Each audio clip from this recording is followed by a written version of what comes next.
علی پور سیدہ شریف، آستانہ عالیہ علی پور سیدہ شریف، حضور قبلہ عالم پیر طریقت رہبر شریعت جناب حضرت علامہ پیر سید کرامت علی حسین شاہ صاحب مدد اللہ العالی، آستانہ عالیہ علی پور سیدہ شریف، ہم ان کو اس محفل پاک میں تشریف لانے پر دل کی اتھاہ گہرائیوں سے خوش آمدید کہتے ہیں۔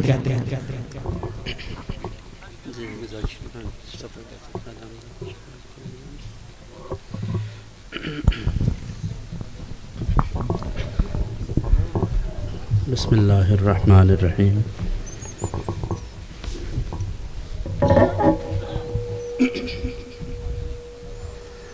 الحمدللہ رب العالمین، والصلاة والسلام علی سید الانبیاء والمرسلین، خاتم النبیین محمد وعلی آلہ واصحابہ اجمعین، اما بعد فاعوذ باللہ من الشیطان الرجیم، بسم اللہ الرحمن الرحیم۔ من عمل صالحا من ذکر او انثى وهو مؤمن فلنحيينه حیاة طیبہ، صدق اللہ العظیم۔ قال اللہ تبارک و تعالی فی شان حبیبہ، ان اللہ وملائکتہ یصلون علی النبی یا ایہا الذین آمنوا صلوا علیہ وسلموا تسلیما۔ الصلاة والسلام علیکہ سیدی یا رسول اللہ وعلی آلکہ واصحابکہ سیدی یا حبیب اللہ۔ الصلاة والسلام علیکہ سیدی یا رحمت للعالمین وعلی آلکہ واصحابکہ سیدی یا خاتم النبیین۔ اللہ تبارک و تعالی جل جلالہ کی حمد و ثنا اور حضور نبی کریم رؤوف الرحیم حضرت ختم المرتبت جناب محمد مصطفیٰ صلی اللہ علیہ وآلہ واصحابہ وبارک وسلم کے حضور ناز میں ہدیہ درود و سلام عرض کرنے کے بعد، نہایت ہی واجب الاحترام سادات کرام اور معزز علماء کرام اور سامعین ذوی الاحتشام، آج کی یہ عرس مقدس کی تقریب جو حضرت قبلہ بھی سید غلام شبیر شاہ صاحب رحمۃ اللہ علیہ آپ کی خدمات پر ان کو خراج تحسین پیش کرنے کے لیے اور ان کے بلندی درجات کے لیے انعقاد پذیر ہے۔ دعا گو ہوں کہ اللہ تعالی حضرت کے درجات مزید بلند فرمائے اور ان کے خاندان اور محبین مسترشدین پر اللہ تعالی مزید اپنی رحمت نازل فرمائے۔ میں نے سورہ نحل کی ایک آیت کریمہ تلاوت کرنے کا شرف حاصل کیا ہے۔ اللہ رب العزت نے ارشاد فرمایا کہ جو شخص بھی نیک عمل کرتا ہے، خواہ وہ مرد ہو یا عورت ہو،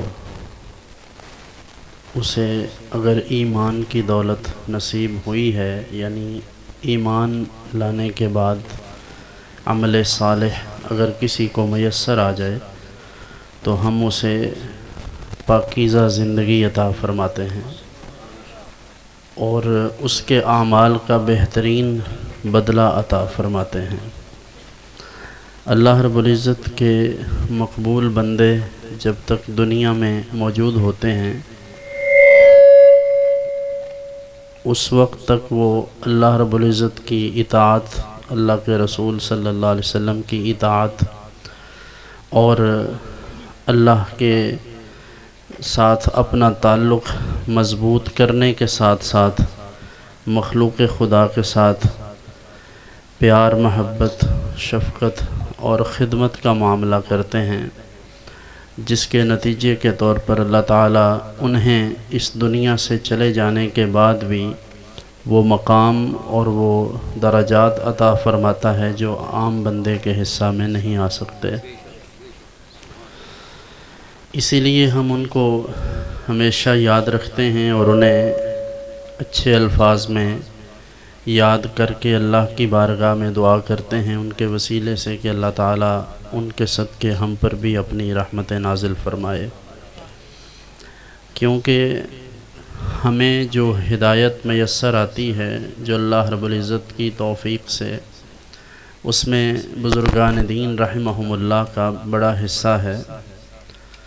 ظاہر ہے ظاہری تبلیغ سے اور تقریروں سے بہت کم لوگ مسلمان ہوتے ہیں اور ہوئے ہیں۔ تبلیغ زیادہ مؤثر وہ رہی ہے جو صوفیاء کرام نے کی ہے۔ اس سب کانٹیننٹ کے ریجن میں خاص طور پر صوفیاء کا یہ کثیر حصہ ہے کہ وہ جب اس ریجن میں تشریف لائے جہاں جہاں سے بھی، تو انہوں نے نہ صرف اپنی تقاریر سے بلکہ اپنے کردار سے لوگوں کو متاثر کیا اور لوگ دین اسلام کی طرف متوجہ ہو گئے۔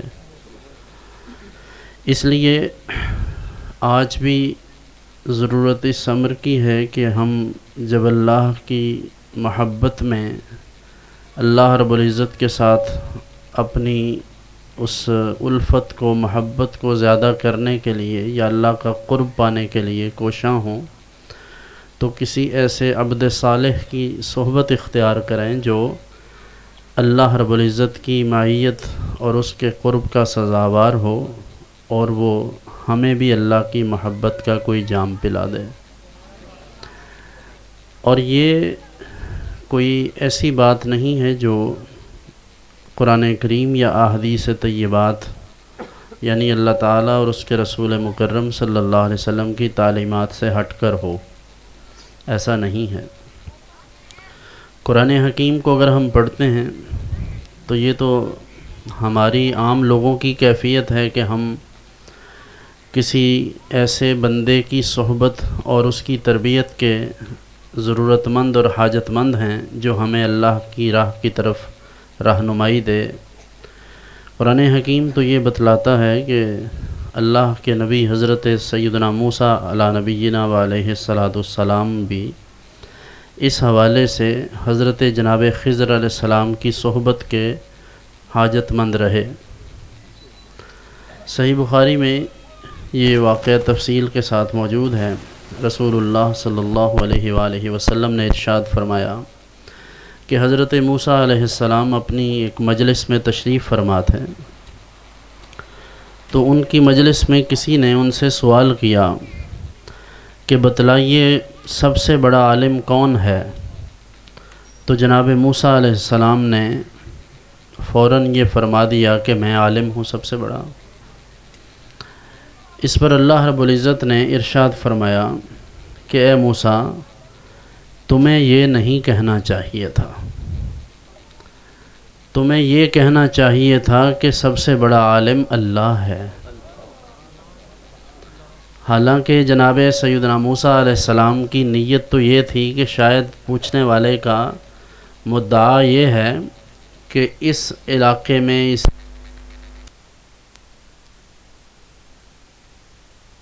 کا اس کو ایک دفعہ ٹھیک کر دیں، یہ چوتھی پانچویں دفعہ ایسے ہوا ہے، اس کو سیٹ کر دیں پہلے ہی۔ تو ان کا تو یہ خیال تھا کہ شاید پوچھنے والے کا یہ مقصد ہے کہ اس مجلس میں یا اس علاقے میں اس ریجن میں سب سے بڑا عالم کون ہے، تو اس مناسبت سے انہوں نے یہ فرما دیا کہ میں چونکہ اللہ کا نبی ہوں اس لیے میں ہی بڑا عالم ہوں۔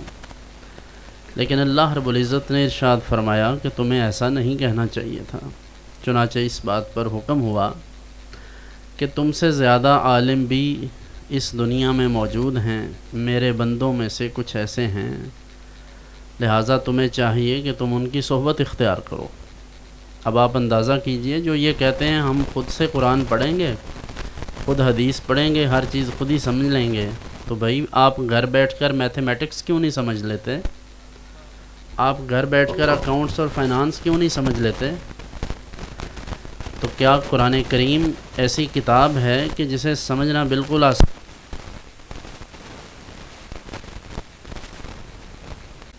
جناب حضرت موسیٰ علیہ السلام کو حکم ہوا کہ آپ میرے اس بندے کے پاس چلے جائیں۔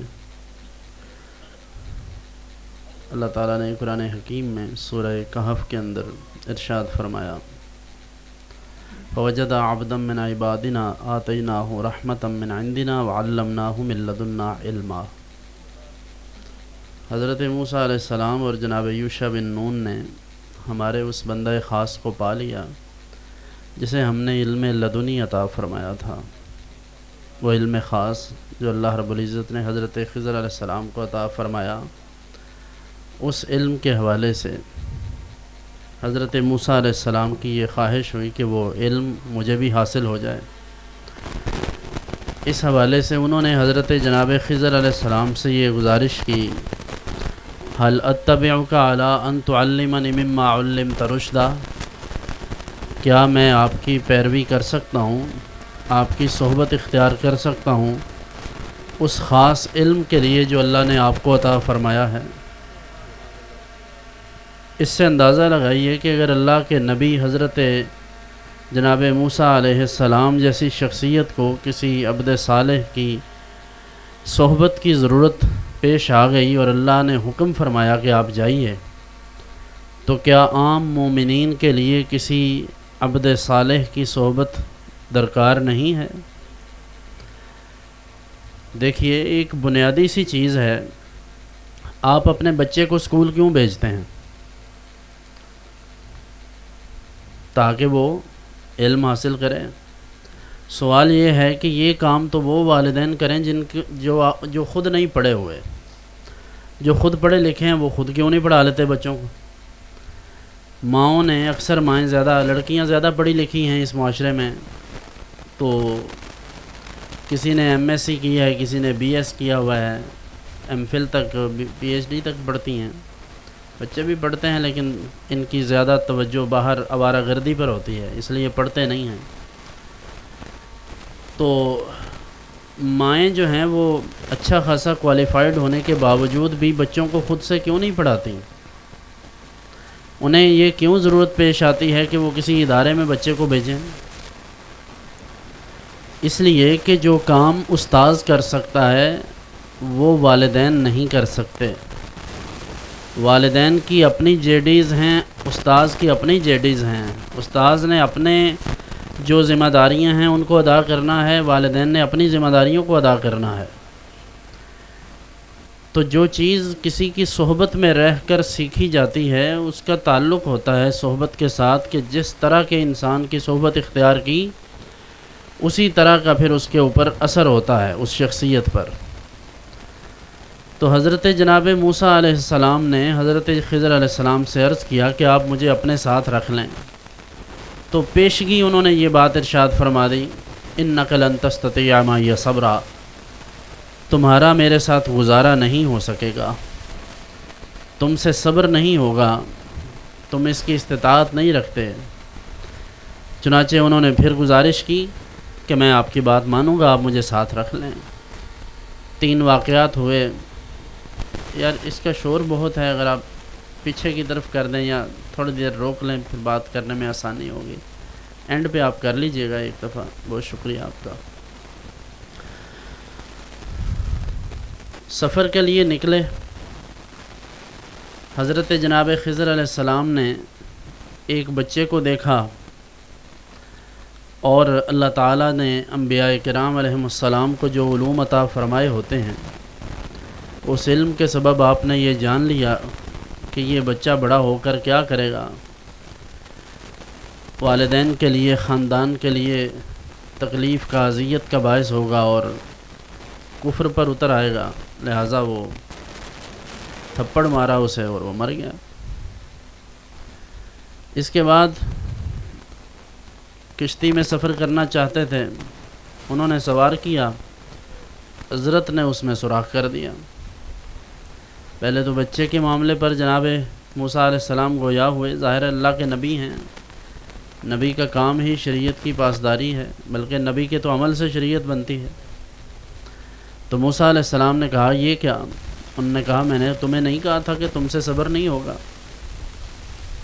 چنانچہ خاموش ہوئے۔ پھر کشتی کا معاملہ ہے تو وہ غریب آدمی تھا، اس کی کشتی میں سوراخ کر دیا۔ کہا بجائے اس کے کہ ہم اس کی کوئی خدمت کرتے، الٹا اس کی کشتی میں سوراخ کر دیا۔ کہا پھر وہی بات کر دی، تم سے کہا تھا تم ہمارے ساتھ نہیں رہ سکتے۔ پھر آگے گئے تو ایک دیوار گرا چاہتی تھی، وہ پہلے تو ان سے کھانا مانگا گاؤں والوں سے، تو انہوں نے کھانا دینے سے انکار کر دیا۔ اس کے بعد ان کی ہی دیوار گرا چاہتی تھی کہ آپ نے ہاتھ رکھا اور وہ دیوار سیدھی ہو گئی۔ اس پر حضرت جناب موسیٰ علیہ السلام نے پھر عرض کیا کہ انہوں نے ہمیں تو کھانا تک نہ دیا، اور آپ نے ان کا اتنا جو مشکل کام تھا جو کئی لوگوں کو کرنا تھا، اور آپ نے اکیلے ایسے ہاتھ لگا کے کر دیا۔ تو قرآن حکیم میں تفصیل کے ساتھ یہ چیزیں موجود ہیں کہ حضرت جناب خضر علیہ السلام نے باقاعدہ اس بات کا، ان تینوں باتوں کا تفصیل کے ساتھ جواب دیا۔ فرمایا کہ اما السفینۃ فکانت لمساکین یعملون فی البحر فاردت ان اعیبها وکان وراءہم ملک یأخذ کل سفینۃ غصبا۔ رہی بات اس کشتی کی، تو اس میں سوراخ اس لیے کیا تھا کہ اس کے دریا کے اس پار بادشاہ تھا جو غاصب تھا، جو اچھی کشتیاں غصب کر رہا تھا، ضبط کر رہا تھا، چھین رہا تھا۔ تو میں نے اسے عیب دار کر دیا تاکہ بادشاہ کے کرندے اسے دیکھ کر یہ سمجھ جائیں کہ یہ عیب دار کشتی ہے، یہ ہمارے کام نہیں آنے والی، اور پھر اس غریب آدمی کا کام چلتا رہے۔ اس میں یہ حکمت تھی۔ وَأَمَّا الْغُلَامُ فَكَانَ أَبَوَاهُ مُؤْمِنَيْنِ، بچہ جو تھا اس کے ماں باپ تو مومن تھے۔ فَخَشِينَا أَن يُرْهِقَهُمَا طُغْيَانًا وَكُفْرًا، تو مجھے یہ اندازہ ہوا کہ یہ بچہ بڑا ہو کر اپنے والدین کو بھی گمراہی میں ڈال دے گا، چنانچہ اس کا فیصلہ کر دیا۔ وَأَمَّا الْجِدَارُ فَكَانَ لِغُلَامَيْنِ يَتِيمَيْنِ فِي الْمَدِينَةِ وَكَانَ تَحْتَهُ كَنْزٌ لَهُمَا وَكَانَ أَبُوهُمَا صَالِحًا۔ فرمایا وہ دیوار جو تمہیں نظر آ رہی تھی کہ گر جاتی تو پتہ نہیں کیا ہوتا، اگر وہ گرتی تو یہاں دو بچوں کا خزانہ تھا، دو بچے جن کے والد دنیا سے جا چکے تھے، تو ان کے والد نے اس دیوار کے نیچے خزانہ رکھا ہوا تھا۔ یہ بچے ابھی نابالغ تھے، تو اس لیے دیوار سیدھی کر دی کہ جب یہ بڑے ہوں گے تو پھر انہیں خود ہی بتا دیا جائے گا اور یہ خود اپنا خزانہ یہاں سے وصول کر لیں گے۔ تو قبل از وقت یہ خزانہ لوگوں پر ظاہر ہوتا تو لوگ لوٹ خسوٹ کرتے اور یہ سارا مال ان کا ہضم کر جاتے۔ تو یہ تین حکمتیں حضرت جناب خضر علیہ السلام کی صحبت میں حضرت جناب موسیٰ علیہ السلام نے حاصل کی۔ اندازہ کیجئے کہ اگر اللہ کے نبی، حالانکہ جناب خضر علیہ السلام بھی اللہ کے نبی ہیں اور حضرت موسیٰ علیہ السلام بھی اللہ کے نبی ہیں، لیکن اللہ رب العزت نے کامل کی صحبت کے لیے انہیں بھی حکم دیا۔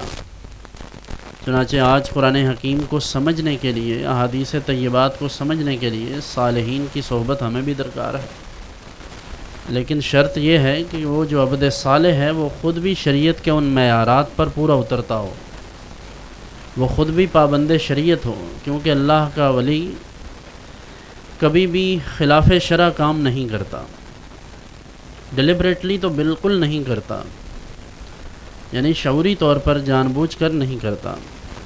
حادثاتی طور پر کسی سے ہو جائے تو اللہ تعالیٰ سے استغفار کرے، توبہ کرے۔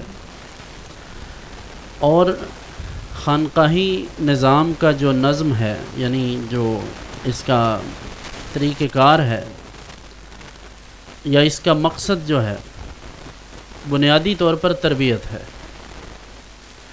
یعنی جو سالکین آتے ہیں، جو اس راہ کے مسافر ہیں، ان کے لیے یہ چیزیں از حد ضروری ہیں کہ وہ اپنے اس مقصد کو جانیں کہ ہمارا کسی خانقاہ سے تعلق کیوں ہے۔ خانقاہ ایک انسٹیٹیوٹ کی طرح ہے، جیسے آپ کسی مدرسہ میں، کسی کالج میں، کسی یونیورسٹی میں داخلہ لیتے ہیں اور وہاں سے علم حاصل کرتے ہیں اور وہاں سے آپ تربیت حاصل کرتے ہیں، اسی طرح خانقاہیں بھی دراصل تربیت گاہیں ہیں۔ ماضی میں ہمارے اسلاف کا جو طرز عمل رہا ہے کہ جہاں بھی خانقاہ ہوتی تھی وہاں درسگاہ بھی ہوتی تھی۔ درگاہ اور درسگاہ، سین کا فرق ہے صرف، یعنی درسگاہ بھی اور درگاہ بھی یہ ایک ساتھ چلتی تھی، لیکن آج یہ سب نہیں ہے، بس الا ماشاء اللہ۔ تو اس لیے لوگوں کی توجہ بھی ان چیزوں سے ہٹ گئی۔ لوگوں نے سمجھا عرس میں آؤ، حاضری دو گھنٹے کے لیے، 4 گھنٹے کے لیے شغل میلہ کرو۔ وہاں بھی آپ دیکھتے ہیں عرسوں پر بھی میلے کا سا ایک سما ہوتا ہے، بلکہ لوگ اسے میلہ ہی کہتے ہیں، اور وہ ہے بھی میلہ ہی۔ موسٹلی اب وہ میلے بن گئے ہیں جن میں لوگ آتے ہیں، گھومتے پھرتے ہیں، یاریاں دوستیاں نبھاتے ہیں. کئی جگہوں پر تو اختلاط مرد و زن ہوتا ہے، خواتین بھی ساتھ ہوتی ہیں، مرد بھی ہوتے ہیں، تو خوب آوارہ گردی ہوتی ہے. بس تو یہ عرس کا مقصد نہیں ہے. عرس کا مقصد لوگوں کو اللہ کے قریب کرنا ہے، صاحب عرس کی تعلیمات سے آگاہ کرنا ہے، یہ بتلانا ہے کہ یہ شخصیت جو دنیا سے گئی ہے، یہ اس نے اللہ رب العزت کو کیسے راضی کیا اور اللہ کی بندگی کیسے کی، اللہ کی عبادت کیسے کی، اللہ کی مخلوق کی خدمت کس انداز میں کی. تو عرس کے یہ مقاصد ہیں. یہ مقصد جو ہم آؤٹنگ کے لیے نکلتے ہیں اور یہ سب کرتے ہیں، یہ تو آپ اپنے گھر کے قریب کہیں اپنے کسی شہر کے کسی پارک میں چلے جائیں، آؤٹنگ ہو جائے گی آپ کی. تو اہل اللہ کے مزارات کی طرف جب سفر کرتے ہیں یا ان کی خانقاہوں کی طرف، تو اس کا مقصد ہرگز یہ نہیں ہے کہ اس طرح کے کام کیے جائیں، بلکہ اس کا بنیادی مقصد یہ ہے کہ وہ جو عشق کا چراغ ان کے دل میں روشن تھا، اس کی ایک چنگاری ہمیں بھی نصیب ہو جائے. لیکن چونکہ ہمارا مطمع نظر یہ نہیں ہوتا، اس لیے ہمیں یہ ساری چیزیں اچھی نہیں لگتی. آج آپ دیکھ لیں ہمارے اندر اتنی فرسٹریشن ہے، اتنی ٹینشن ہے، اتنا ڈپریشن ہے، اتنی پریشانیاں ہیں، ہر بندے کو پریشانی ہے. ابھی میں کچھ روز پہلے برطانیہ میں تھا تو وہاں دیکھا، وہاں لوگوں کا ایک ہی مسئلہ ہے. بہت سارے لوگوں نے یہ باقاعدہ سوال کیا نجی مجالس میں، انہوں نے کہا کہ ہمارا بہت بڑا مسئلہ ہے. تو یہ مختلف لوگوں نے یہ بات کی، تو میں نے پوچھا کیا مسئلہ ہے؟ انہوں نے کہا یہاں ہمارا مسئلہ ہے روحانیت. نہیں سمجھے؟ کہا وہ روحانی ماحول نہیں ملتا، کیونکہ اذان کی آواز نہیں کانوں میں گونجتی، اور علمی اور روحانی مجالس ہمیں میسر نہیں آتی. تو اس وجہ سے ہماری زندگی بہت مشکل ہے. وہاں ہوتی ہیں محافل، لیکن محدود پیمانے پر، کچھ اچھی مجالس بھی ہیں. تو دیکھیں نا، جو لوگ یہاں سے پیسے کمانے کے لیے مغرب میں گئے یا مڈل ایسٹ میں یا دنیا میں کہیں بھی، انسان کی روح دیکھیں، ایک ہے ہماری جسم کی غذا، جسمانی ضرورت، جو فزیکل ہمارا ایک سٹرکچر ہے، اس کے لیے جو بنیادی چیزیں ہیں، اس میں سب سے بنیادی چیز آکسیجن ہے، ہوا جو ہم کھاتے ہیں، یعنی جو ہماری سانس، ریسپیریٹری سسٹم جس سے چلتا ہے. تو جس طرح ہماری یہ آکسیجن ہماری زندگی کے لیے ضروری ہے، اسی طرح پھر خوراک ضروری ہے، پانی ضروری ہے. ہر ایک کی اپنا ایک لیول ہے اور اس کی اپنی ایک لمیٹڈ قسم کی ریکوائرمنٹ ہے. اسی طرح ہماری روح کے لیے بھی کچھ چیزیں غذا کی حیثیت رکھتی ہیں، اور روح کی غذا اللہ تعالیٰ قرآن حکیم میں فرماتا ہے الا بذکر اللہ تطمئن القلوب، کہ اگر دلوں کا اطمینان چاہیے تو اللہ کا ذکر کرو. اللہ کا ذکر کرنا، اللہ کا ذکر سننا، اللہ کی محبت میں کہیں جانا، یہ دلوں کو اس سے جلا ملتی ہے، دل زندہ ہوتے ہیں. تو اہل اللہ کی طرف یا ان کی خانقاہوں کی طرف رخ کرنے کا سب سے اولین مقصد اللہ کے ساتھ لو لگانا ہے. قرآن حکیم بھی بتلاتا ہے کہ والذین آمنوا اشد حبا للہ، ایمان والوں کی نشانی یہ ہے کہ وہ سب سے زیادہ اللہ سے محبت کرتے ہیں. اور اللہ سے محبت اس بات کی متقاضی ہے کہ ہم اللہ کا حکم مانیں، اللہ کی بندگی کریں، اس کے جو فرامین ہیں، اس کے جو احکام ہیں قرآن حکیم کی صورت میں، احادیث طیبات کی صورت میں، ان تمام پر اپنا سر تسلیم خم کر دیں. تو خانقاہوں پر آنے والوں کے لیے یہ بات از حد ضروری ہے کہ وہ یہ جان لیں کہ اس راہ طریقت میں سب سے پہلا قدم جب انسان رکھتا ہے تو اپنی ذات کی نفی کرتا ہے، جو کہ ہم سے نہیں ہوتی، جو ایک مشکل کام ہے، کیونکہ وہی اصل میں تو اسی کتے کو نکالنا تھا کنویں سے. نہیں سمجھے بات؟ کنویں میں اگر کتا گر جائے تو کتنا پانی نکالیں گے؟ 100 ڈول، 200 ڈول، 500 ڈول نکالتے جائیں. جب تک کتا نہیں نکلے گا پانی پاک نہیں ہوگا. آپ جتنا مرضی ذکر و فکر کریں، صدقہ و خیرات کریں، بڑی پگڑی باندھ لیں، جبہ پہن لیں، جو کچھ مرضی کر لیں، لیکن جب تک نفس کا جو اس کی عیاری اور مکاری ہے وہ ختم نہیں ہوگی، اس کی چالیں جو ہیں ان کو ناکام نہیں کیا جائے گا، اپنی انانیت کو ختم نہیں کیا جائے گا، اس وقت تک ان تمام چیزوں کا کوئی فائدہ نہیں ہو سکتا۔ اور یہ میری آپ کی بات نہیں ہے، جناب نبی کریم صلی اللہ علیہ وآلہ وسلم کی صحبت سے فیض پانے والے صحابہ کرام علیہم رضوان، جن کے لیے صرف ایک نظر حضور کو دیکھ لینا بھی کافی تھا، اور یقیناً کافی ہے کہ ایک نظر ایمان کی حالت میں جس نے حضور صلی اللہ علیہ وآلہ وسلم کو دیکھ لیا، اب قیامت تک اس جیسا شرف کسی کو بھی نصیب نہیں ہو سکتا، اور وہ ان کی دنیا اور آخرت کے لیے بہترین ہے۔ کہ اللہ تعالیٰ قرآن حکیم میں فرماتا ہے رضی اللہ عنہم ورضوا عنہ، اللہ ان سے راضی اور وہ اللہ سے راضی۔ لیکن اس کے باوجود کیوں صحابہ کرام علیہم رضوان حضور کی خدمت میں رہتے رہے؟ صحبت، معیت، تزکیہ۔ قرآن حکیم میں اللہ تعالیٰ سورہ آل عمران میں 164 نمبر آیت میں ارشاد فرماتا ہے کہ یہ نبی، یہ رسول جو تشریف لائے ہیں، یہ اللہ نے مومنین پر احسان فرمایا ہے اس رسول کو مبعوث کر کے، اور ان کا کام یہ ہے کہ وَيُعَلِّمُهُمُ الْكِتَابَ وَالْحِكْمَةَ وَيُزَكِّيهِمْ، کہ یہ کتاب و حکمت کی تعلیم بھی دیتے ہیں اور ان کا تزکیہ بھی کرتے ہیں۔ تزکیہ، کپڑا دھویا کبھی؟ ہاں، کپڑا جب دھوتے ہیں، اگر تجربہ کریں، ویسے کرنا چاہیے، اچھی بات ہے، سنت ہے، اپنے ہاتھ سے کام کرنے چاہیے۔ کپڑا جب دھوتے ہیں اس میں سے میل نکلتا ہے، ایک دفعہ، دو دفعہ، تین دفعہ۔ یہی حال دل کا ہے۔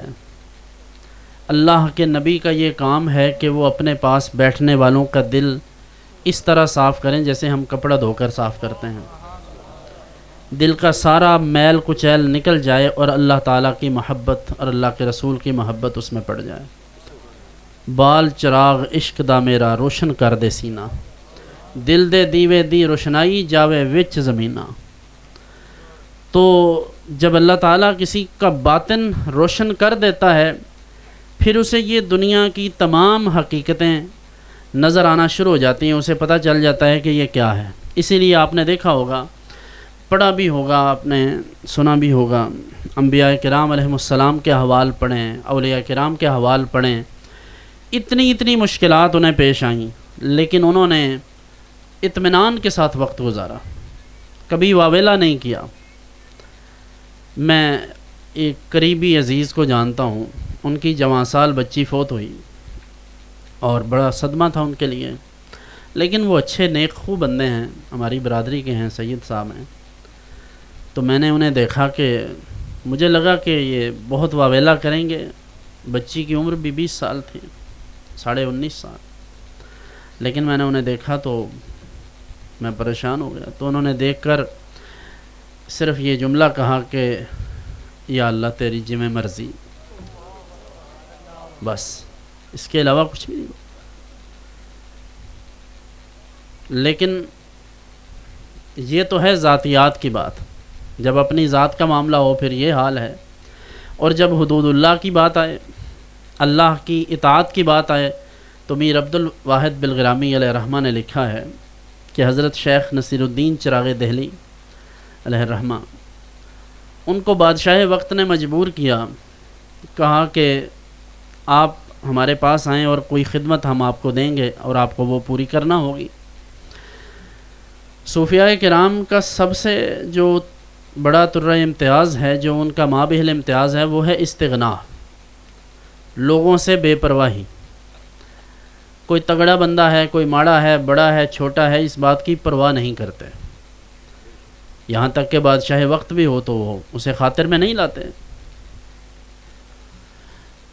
تو حضرت شیخ نصیر الدین علیہ الرحمہ سے بادشاہ نے کہا کہ آپ آئیں، ہم آپ کے ذمہ کوئی کام لگائیں گے۔ انہوں نے کہا نہیں، یہ کیسے ہو سکتا ہے، میں تمہارے کام کروں۔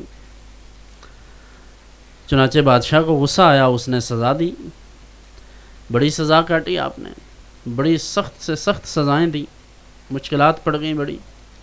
بہت عرصہ ایسے ہی گزر گیا، پھر کسی نے مشورہ دیا کہ مان لیں۔ تو کسی حکمت کے پیش نظر آپ نے کہا ٹھیک ہے، بادشاہ سے کہو ٹھیک ہے، ہم ڈیوٹی کرنے کو تیار ہیں۔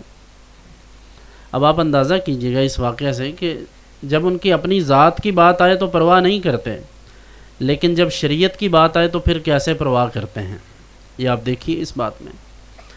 کہتے ہیں ان کی ڈیوٹی یہ لگ گئی کہ جو بادشاہ کا لباس ہے، شاہی لباس، وہ انہوں نے تیار کر کے بادشاہ کو پہنانا ہے، یہ ڈیوٹی لگ گئی۔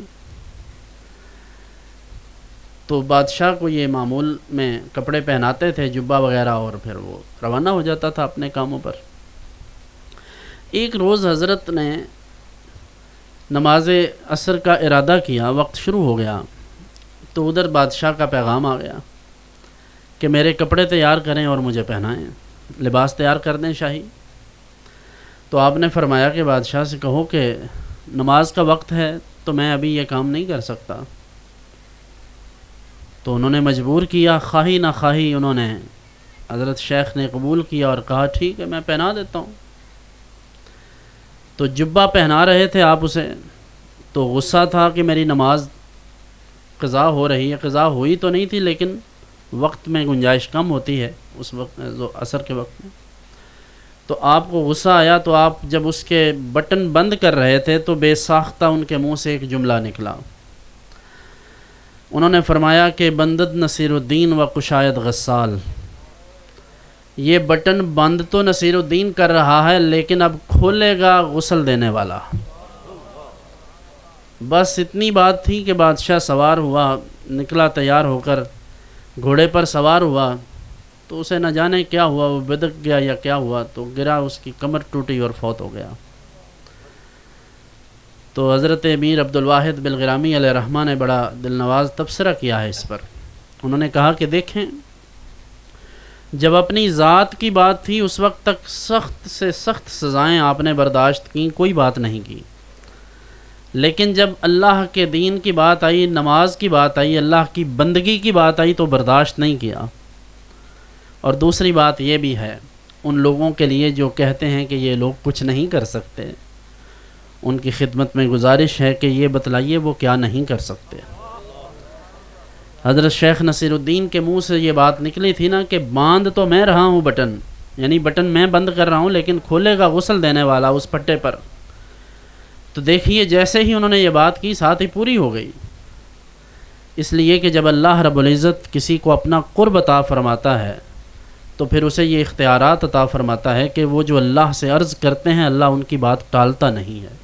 صحیح مسلم میں رسول اکرم صلی اللہ علیہ وآلہ وسلم کی حدیث پاک موجود ہے، حضور نے ارشاد فرمایا رب عشا ساغ برمت فوئن بالابواب لو اقسم علی اللہ لابرہ۔ اللہ کے کچھ بندے ایسے ہیں جو لوگوں کے ہاں قابل قدر نہیں ہیں۔ ایک حدیث کا یہ مفہوم ہے کہ اگر وہ کسی سے 1 درہم بھی مانگیں، یعنی 1 روپیہ مانگیں تو کوئی انہیں نہیں دیتا، لیکن اللہ کے ہاں ان کی اتنی قدر و منزلت ہے کہ اگر اللہ سے دنیا کی کوئی بھی نعمت یا آخرت کی کوئی چیز اللہ سے قسم اٹھا کر مانگ لیں تو اللہ ان کی بات ٹالتا نہیں، پوری کر دیتا ہے۔ تو اس لیے یہ ایسی بات نہیں ہے کہ صوفیہ کرام کے بارے میں کوئی مبالغے پر مشتمل بات نہیں ہے، میں نے حدیث سے اس کا حوالہ عرض کیا ہے کہ اللہ رب العزت نے اولیاء کرام کو اتنے اختیارات دیے ہوتے ہیں۔ اور ویسے بھی آپ جانتے ہیں دوستی کے کچھ آداب ہوتے ہیں، جسے دوست بنایا جائے، جو جگری یار ہوتا ہے، جو قریبی ہوتا ہے، جس کے ساتھ تمام آپ کے راز، آپ کے معاملات شیئر ہوتے ہیں، آپ نے اپنے کئی کاموں پر اسے اختیار دیا ہوتا ہے۔ تو بتلائیے اللہ کے خزانے کیا چھوٹے خزانے ہیں؟ جب اللہ اپنے قرب سے، اپنی محبت سے کسی کو سرفراز فرماتا ہے، کسی کو اپنا دوست بناتا ہے، تو کیا اللہ تعالیٰ کو یہ اس کے شایان شان ہے کہ وہ یہ کہے کہ ہو تو تم میرے دوست لیکن چیز تمہارے پاس کوئی نہیں ہے؟ ہاں، دیا میں نے تمہیں کچھ نہیں ہے، دوست ہو تم میرے، دوست ہیں لیکن اللہ سے جو مانگیں، اللہ سے جو عرض کریں اللہ تعالیٰ ان کا حیا فرماتا ہے۔ لیکن اس سب کے لیے شرط یہ ہے کہ جناب نبی کریم صلی اللہ علیہ وآلہ وسلم کی سنت کی تابعداری ہو، حضور کی شریعت مطہرہ ہمہ وقت پیش نظر ہو، اللہ کے ولی کا قدم جناب نبی کریم صلی اللہ علیہ وسلم کی سنت کے مطابق اٹھتا ہے۔ تو ضرورت اس امر کی ہے کہ صالحین کی صحبت اس نیت سے اختیار کی جائے کہ وہ اللہ کی محبت ہمیں دیں، وہ اللہ کے رسول صلی اللہ علیہ وسلم کی محبت کی طرف ہمیں راغب کریں۔ اور شیخ کا کام بھی یہی ہوتا ہے کہ لوگوں کو اپنی طرف نہیں بلکہ اللہ کی طرف متوجہ کریں۔ یہی خانقاہ نظام کا بنیادی مقصد ہے۔ اللہ تعالیٰ میری اور آپ کی حاضری اپنی بارگاہ میں مقبول فرمائے اور بزرگان دین کی تعلیمات عالیہ پر ہمیں عمل کی توفیق عطا فرمائے۔